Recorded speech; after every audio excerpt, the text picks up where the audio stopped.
Morning friends, have a nice day. এখন বাজে সকাল 6টা। আমরা রেডি হয়েছি, বেরোচ্ছি ধনুষকোটি যাওয়ার উদ্দেশ্যে। ইউটিউবে দেখেছি এটা খুব সুন্দর জায়গা, ইন্ডিয়ার লাস্ট রোড লাস্ট ল্যান্ড। এটা দেখার স্বপ্ন সমস্ত ইউটিউবারদের থাকে, তো সেই উদ্দেশ্যেই বেরোচ্ছি। আর সকাল সকাল যাচ্ছি কারণ সমুদ্রটা সকালবেলা সুন্দর লাগবে, ভিড়ভাড়টাও কম পাবো। আজ ব্রেকফাস্ট করিনি, একবারে ঘুরে এসে ব্রেকফাস্ট করবো। আমরা আজকে যাব ধনুষকোটি, যে ধ্বংসপ্রাপ্ত স্টেশন, যেটা সাইক্লোনে ডিস্ট্রয় হয়ে গেছিলো, সেই স্টেশনটা দেখব। ধনুষকোটি গির্জা দেখব, ধনুষকোটি লাস্ট রোড লাস্ট ল্যান্ড দেখব, আর বিভীষণ মন্দির দেখব। এই সমস্ত কিছু মিলিয়ে আমাদের ভাড়া পড়ছে 800 টাকা। আমরা কালকে সন্ধ্যেবেলায় বেরিয়েই অটো রিজার্ভ করে এসেছি। সেই অটো ড্রাইভার দাদা আমাদেরকে ফোন করবেন, তখন আমরা বেরোবো। তো রেডি হয়ে বসে আছি।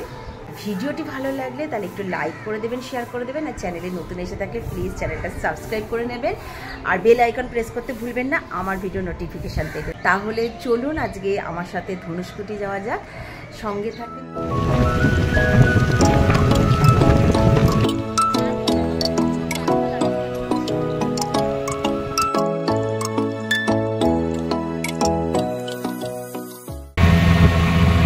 এখন আমরা যাচ্ছি ধনুষকোটি। ধনুষকোটি যে রাস্তাটা দিয়ে যাচ্ছি, মধ্যখানে যে রাস্তাটা, কি সুন্দর, দুপাশে গাছ, আর গাছের ওপাশে একদিকে হচ্ছে বঙ্গোপসাগর আর এদিকে হচ্ছে ভারত মহাসাগর। মধ্যখানে রাস্তাটা যাচ্ছে, ঝোপঝাড়ের জন্য খুব একটা ভালো করে দেখা যাচ্ছে না। অদ্ভুত সুন্দর পরিবেশ। আমরা ভোর ভোর বেরিয়েছি যাতে রোদে খুব একটা গরমে কষ্ট না হয়। এদিকে ভালো করে দেখানো যাচ্ছে না অনেক। আচ্ছা, বিভীষণ মন্দির। আচ্ছা, এইদিকে চলে গেলে সোজা বিভীষণ মন্দির।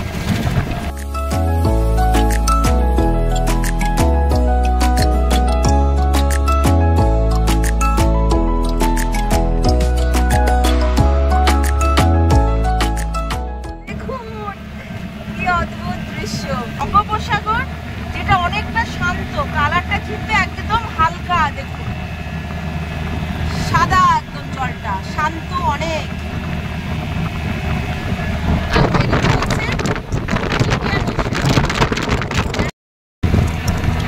কি সুন্দর জায়গা, ভাবা যাচ্ছে না। এই বালির মধ্যে মাঝে মাঝে দেখা যাচ্ছে ময়ূর, মানে আমরা ভিডিওটা করতে পারলাম না।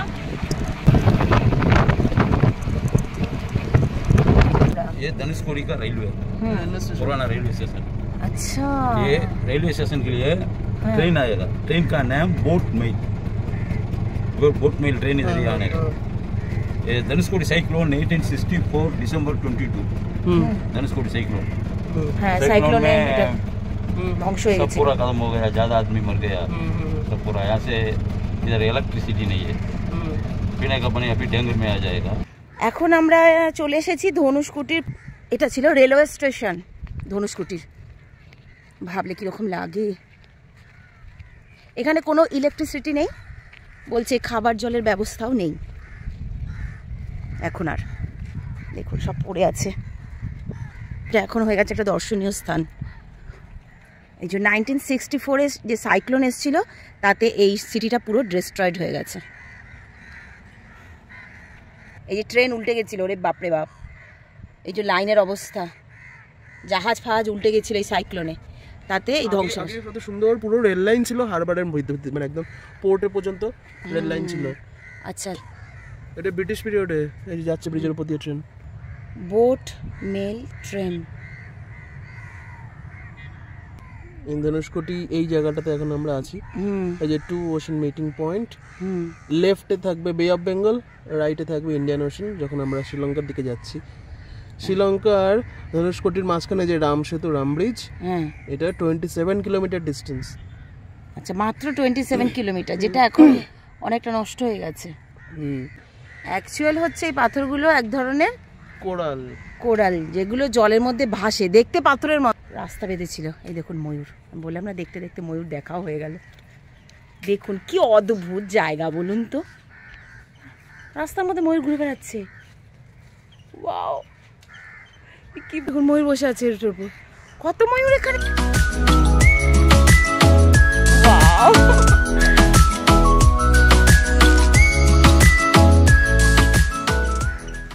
চিড়িয়াখানা ছাড়া এরকম রাস্তার মধ্যে ময়ূর এই ফার্স্ট টাইম দেখছি।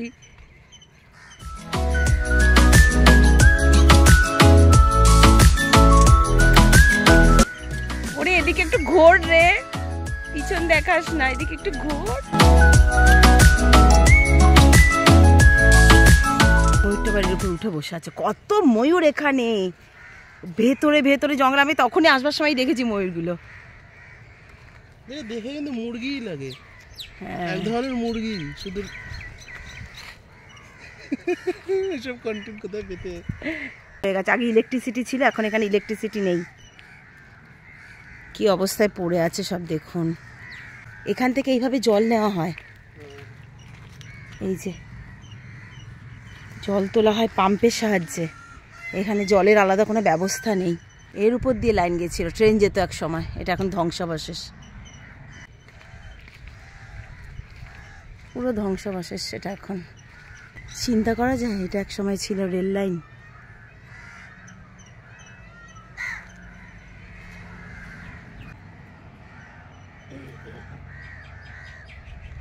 কি সব দোকানপাট খুলেছে ধনুষকুটিতে বিক্রির জন্য। এখানে ঠাকুর পুজো করার জন্য। স্পেশাল থ্যাঙ্কস টু নিউজ চ্যানেলগুলোর জন্য আর ইউটিউবার্স আর বাইক রাইডার্সদের জন্য এখন এই জায়গাটা লোকে জানতে পারে, দেখতে আসে। এখন এটা একটা দর্শনীয় স্থান হয়ে উঠেছে। দারুণ সুন্দর লাগলো আমাদের এই জায়গাটা। যত এগোচ্ছি তত দুটো সময় দাঁড়ান দেখাই, কোন দিকে দেখাবো।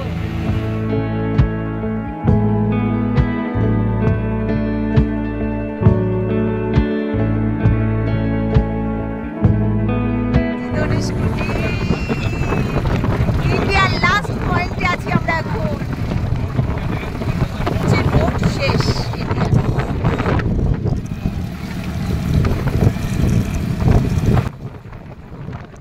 একসঙ্গে দুখানা সমুদ্রের মিলন।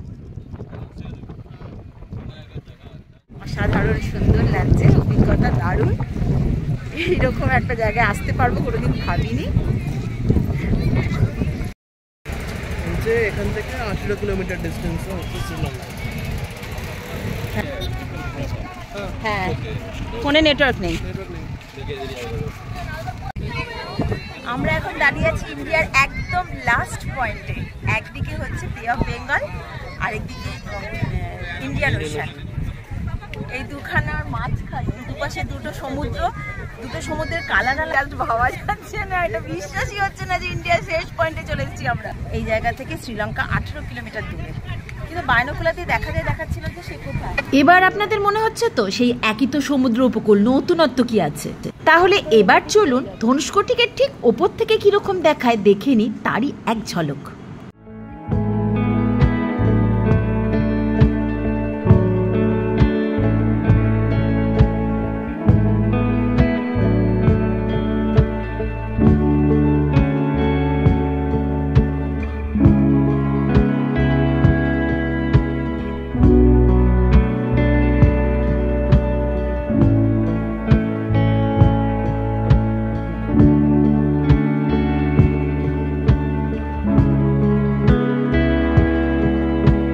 ধনুষকোটি মানে সত্যি একটা অসাধারণ সুন্দর অভিজ্ঞতা হলো। সাগরের কালার এক আর ভারত মহাসাগরের কালার এক, আর বঙ্গোপসাগরের ঢেউ ওখানে নেই। এখানে ভারত মহাসাগরের দুরন্ত ঢেউ অনেক দূর পর্যন্ত দেখা যাচ্ছে। অথচ এই বঙ্গোপসাগরে আমরা দেখি পুরীতে, দীঘাতে, সেটা ওখানে গিয়ে তাও ঢেউ আছে, এখানে একদম শান্ত। চিন্তা করা যায় না। আর এখান দিয়ে রাম সেতু ছিল, যেটা এখন জলের তলায় চলে গেছে, যেটা এখন দেখা যায় না, আগে দেখা যেত। শ্রীলঙ্কা মাত্র 18 কিলোমিটার ডিস্টেন্স এখান থেকে।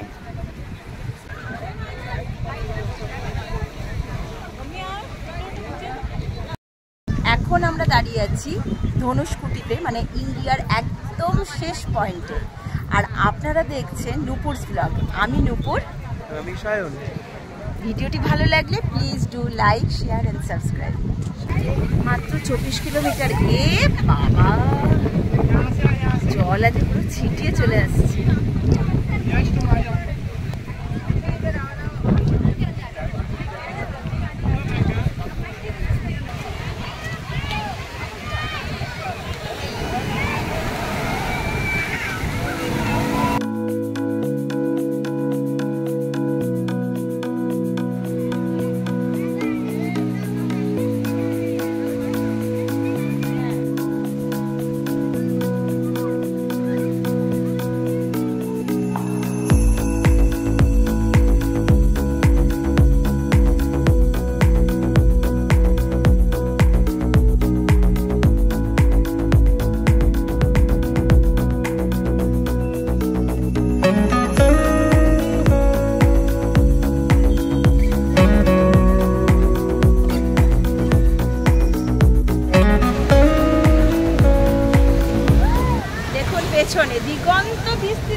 যেরকম জলের কালার সেরকম ঢেউ, আরে এত সকালে কত মানুষ চলে এসছে এখানে। এটাই হয়, সমুদ্রের ধারে এসে কন্ট্রোল করা যায় বলুন তো?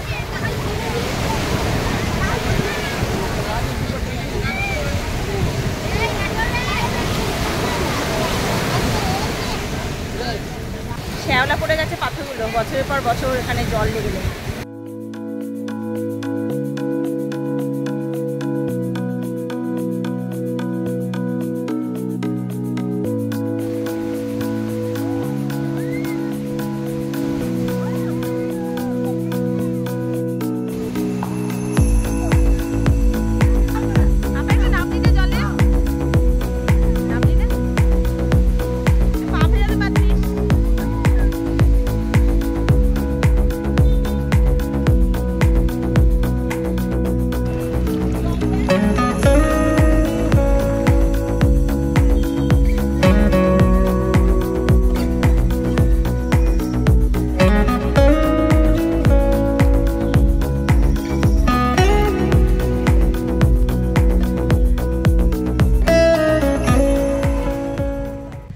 এই যে ধনুষকুটির গির্জা, গির্জার ভেতরে কি আছে? নাহলে সেই ওই দিক দিয়ে ঘুরে আসতে হবে।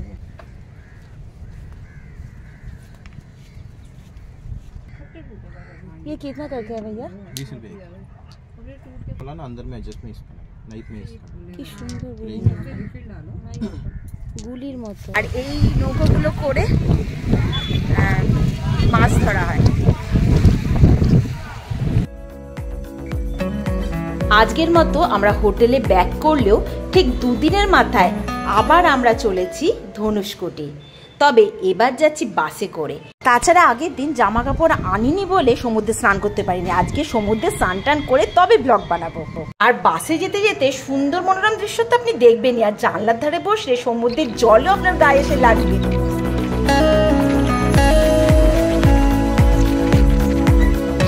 আগের দিন আমি আর পাপা এসেছিলাম ধনুষকুটিতে অটো রিজার্ভ করে, তো সেখানে আমাদের সেক্ষেত্রে 800 টাকা ভাড়া দিতে হয়েছিল। তারপরে জানতে পারলাম স্টেট বাস 2 নম্বর আমরা একদম রাস্তার মোড় থেকে ধরেছি আমাদের হোটেলের কাছ থেকে। সেটা যদি ধরা যায় মাত্র 30 টাকা, তাও জেন্টসদের জন্য, আর লেডিসরা পুরো ফ্রি অফ কস্ট। এটা একটা অসাধারণ ব্যাপার লাগলো আমাদের। আর জেন্টসদের মাত্র 30 টাকা 60 টাকা খরচা বাসে করে এলে ধনুষকুটি, আর লেডিসদের পুরো ফ্রি, যাবেন আসবেন কোনো রকম ভাড়া লাগবে না, একদম টোটালি ফ্রি অফ কস্ট। ধনুষকুটি ঘুরে আবার ফিরতে পারবে। বাস আছে ঠিক 1 ঘন্টার অন্তর অন্তর, ফেরবার সময় লাস্ট বাস 5:30। মানে আজকে ধনুষকুটি আসার এটাই উদ্দেশ্য, যে বাসে করে এলে কতটুকুন টাইম লাগে এবং ভাড়া কত লাগে সেটা দেখার জন্য। আগের দিন অটোতে এসেছি, অনেকগুলো টাকা খরচা হয়েছিল, তো আজকে ভাবলাম বাসের রুটটা দেখি, তাহলে অনেকের পক্ষে সুবিধা হবে। লেডিসরা যদি আসেন তাহলে তো পুরোই ফ্রি। ফ্রি শুনলে কেমন একটা আনন্দ হয়, তাই না? আচ্ছা, এদিকে হচ্ছে এখন বঙ্গোপসাগর দেখাচ্ছি, আর ওদিকে হচ্ছে ভারত মহাসাগর।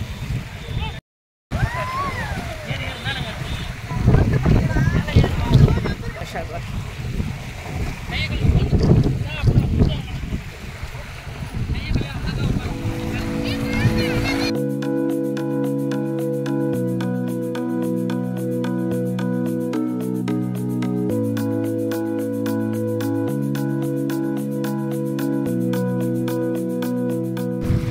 অনেক কম, বঙ্গোপসাগরের ঢেউ অনেকটা কম। এটা কিনা ইন্ডিয়ান ওশানের ঢেউ অনেক বেশি। আমরা এখন ওইদিকেও যাবো।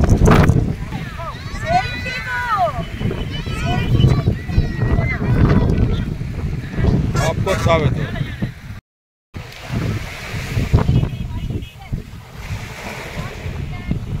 বোটটা এখানেই শেষ, তারপরে ওদিকে যেতে গেলে শ্রীলঙ্কা যেতে হবে। ওদিকে শ্রীলঙ্কা আছে, এখানে হচ্ছে শেষ।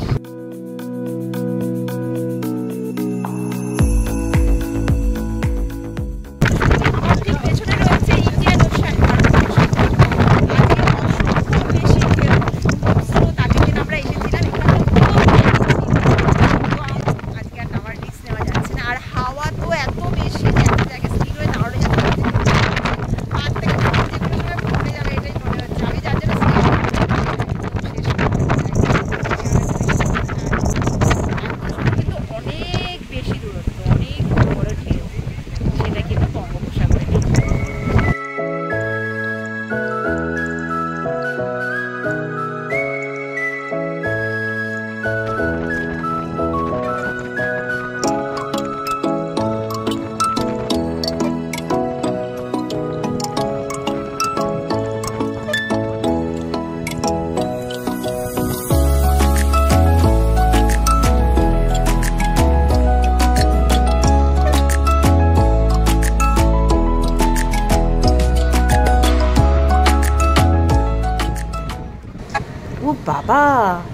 আকাশ দেখ ধনুষকোটির, ধনুষকোটির সন্ধ্যের আকাশ দেখুন কি অসাধারণ।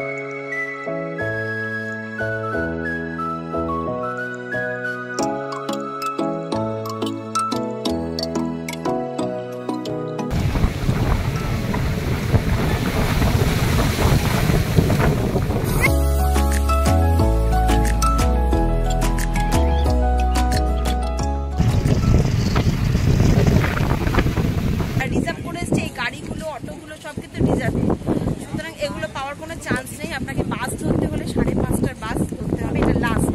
তাছাড়া এর আগে আছে 4:30, 3:30, 1 ঘন্টা অন্তর অন্তর। আর অটো করতে গেলে মিনিমাম 800 টাকা, 1000 টাকা অটো। আমরা এখন বাসের দিকে যাচ্ছি, কারণ যেহেতু বাসে এসেছি জায়গা টায়গা না পাওয়ার চান্স আছে, যেন আগে আগে চলে যাচ্ছি।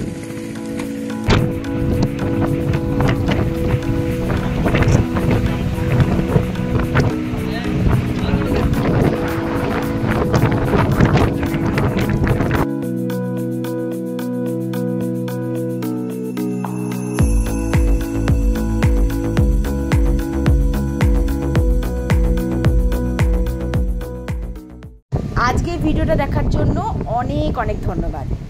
সবাই ভালো থাকুন, সুস্থ থাকুন। ফিরে আসছি নেক্সট পর্বের ভিডিও নিয়ে। ততক্ষণের জন্য সবাইকে টাটা, বাই বাই।